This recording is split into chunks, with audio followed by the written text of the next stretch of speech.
Hello everyone, today we're looking at another knife from GearBest, made in China, colorful, another one from Fura Gear, titanium, TC4, S35EN, Serge Panchenko flipper bean, Cleaver bean I guess, with a titanium pocket clip as well. I don't know why you need one because the knife is so small you can just put it in your pocket.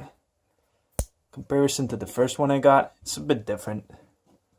The handles, I think.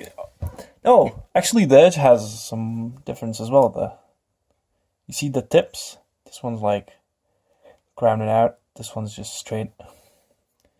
Maybe it's like second generation or something. I didn't look because this is different as well.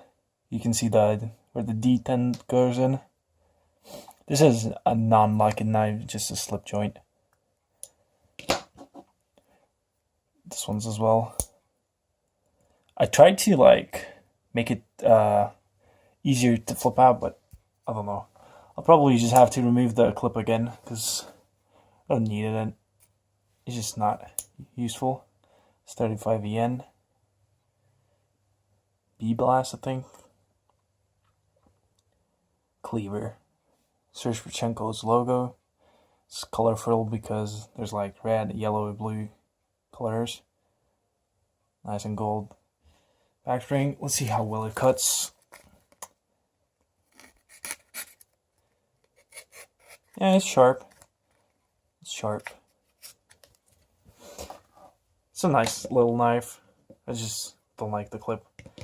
I would actually prefer these handles to the Gen 1 or something. Here it is next to the one I reviewed last time, the Fura Gear as well, but Pelican. See, the knife blade is different. Just Fura Gear is making just a bunch of great little knives, and I'm buying every single one of them. GearBest, link down below. Thank you.